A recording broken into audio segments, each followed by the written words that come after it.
कैसे हैं आप सब? आशा करती हूँ आप सब अच्छे होंगे, स्वस्थ होंगे। स्वागत है आपका इस कक्षा में।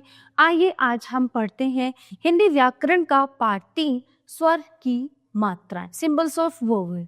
अब आपने देखा होगा कि जो शब्द होते हैं वो बिना मात्रा के, मतलब कुछ होते हैं जो बिना मात्रा के बोले जाते हैं, कुछ मतलब ज्यादातर शब्द जो है बिना मात्राओं के नहीं बोले जाते। ठीक है, अब उन मात्राओं को कहाँ कैसे लगाना होता है, कैसे इस्तेमाल करना होता है, आइए हम इस पार्ट में देखते हैं। ठीक है, मात्राओं का उचित प्रयोग और शब्द और वाक्य का ज्ञान। देखिए यहाँ पे कुछ चित्र बने हुए हैं, आइए हम इनको पढ़ते हैं। सेब, बोतल, किसान और कोयल। ठीक है बच्चों, ऊपर दिए गए चित्रों के नामों को ध्यान से देखिए और समझिए। इन नामों में व्यंजन है ना, स ब व्यंजन हो गया, ये सब व्यंजन है।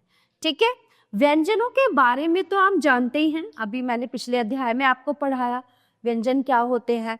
ठीक है, इन व्यंजनों के साथ कई चिन्ह लगे हुए हैं, जैसे सेब में स के साथ ए का चिन्ह लगा हुआ है, देखिए यहाँ पे है ना, स के साथ ए लगा हुआ है तब बना है सेब। ठीक है, फिर ठीक इसी प्रकार सभी चित्रों के नीचे जो शब्द लिखे हुए हैं उनमें कोई ना कोई चिन्ह लगा हुआ है। ऐसे चिन्हों को मात्रा कहा जाता है।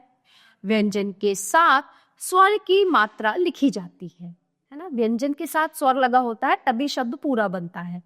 स्वर जब व्यंजन से मिलते हैं तब इनका रूप बदल जाता है और ये बदला हुआ रूप ही मात्रा कहलाता है।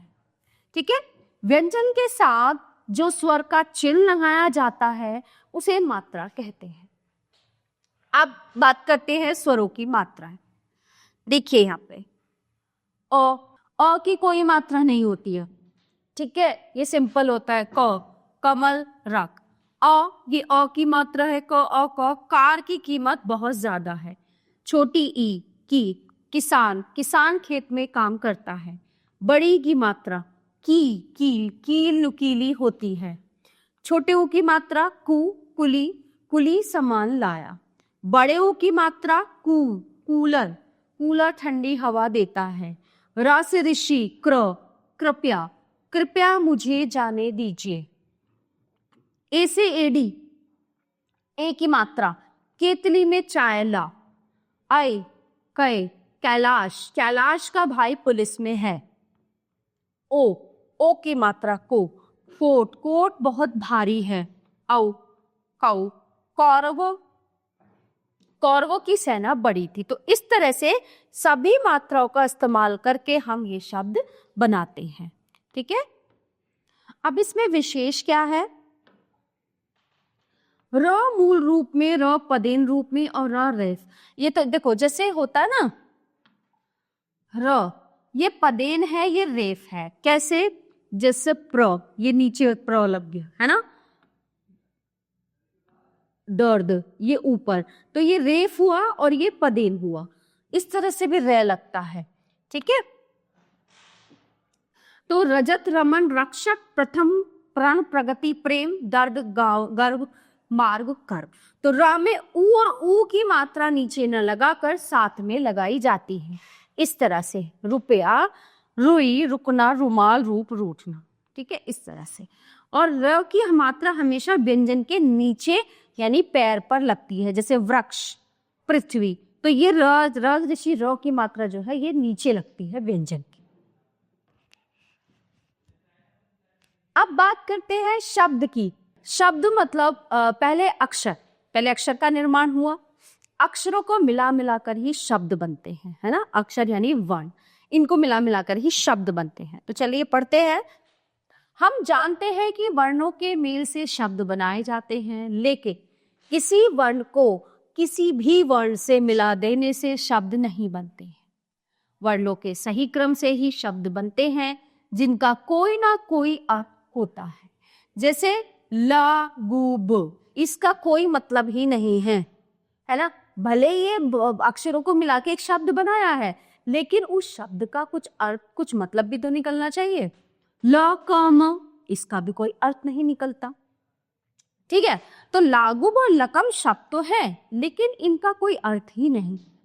अगर हम इन्हें सही क्रम में लिखेंगे तो इनका अर्थ भी निकलेगा और सही शब्द भी बनेगा। तो जिनका कोई अर्थ नहीं निकलता उन्हें निरर्थक शब्द कहते हैं। जैसे गुलाब, गुलाब एक फूल होता है। कमल, कमल, कमल भी एक फूल होता है। तो गुलाब और कमल का कोई अर्थ है, इसलिए ये सदी शब्द कहलाएंगे। अब परिभाषा की बात करें तो वर्णों के सही क्रम को शब्द कहा जाता है। व्यवस्थित रूप से अगर हम अक्षरों को उनके क्रम में लिखेंगे तो ही शब्द सार्थक बनता है और उसका मतलब भी निकलता है। अब बात करते हैं वाक्य की। तो देखिए, ये एक चेन होती है, एक श्रृंखला होती है। कैसे? पहले अक्षर, ठीक है, अक्षर से शब्द बनते हैं और शब्दों को मिला मिलाकर ही वाक्य बनता है। ठीक है, शब्दों के मेल से वाक्य बनाए जाते हैं, लेकिन शब्दों का सही क्रम ही वाक्य बनाता है। शब्दों के सही क्रम से वाक्य बनते हैं। जैसे नदी में नहा है रहा बच्चा। अब ये शब्दों का मेल तो कर दिया, लेकिन इसका अर्थ जो है तरीके से नहीं आ रहा निकल के। तो ये वाक्य तो है, लेकिन सही वाक्य नहीं है, और इस वाक्य में शब्दों का क्रम जो है वो सही नहीं है। तो वर्णों का सही रूप इस प्रकार है कि बच्चा नदी में नहा रहा है। ठीक है, तो ये वाक्य बिल्कुल सही है, क्योंकि इसमें शब्दों को सही क्रम में लिखा गया है। हम अपनी आपसी बातचीत में इसी प्रकार के वाक्यों का प्रयोग करते हैं। मतलब अगर वाक्य आप बना रहे हो तो उस वाक्य का मतलब निकलना चाहिए, अर्थ पूर्ण रूप से सही होना चाहिए। तो आइए देखते हैं इस पाठ से हमने क्या सीखा कि व्यंजन के साथ जो स्वर का चिन्ह लगाया जाता है उसे मात्रा कहते हैं। व्यंजन के साथ स्वर न लिखकर हम उसकी मात्रा लगाते हैं। प्रत्येक स्वर की अपनी अपनी मात्रा होती है, अस्वर की कोई मात्रा नहीं होती। वर्णों के सही क्रम को शब्द कहते हैं और शब्दों के सही क्रम को वाक्य कहते हैं। ठीक है, तो प्यारे बच्चों, ये पाठ यहीं पर समाप्त होता है। आशा करती हूँ आपको अच्छे से समझ आया होगा। मिलते हैं अगली कक्षा में। धन्यवाद।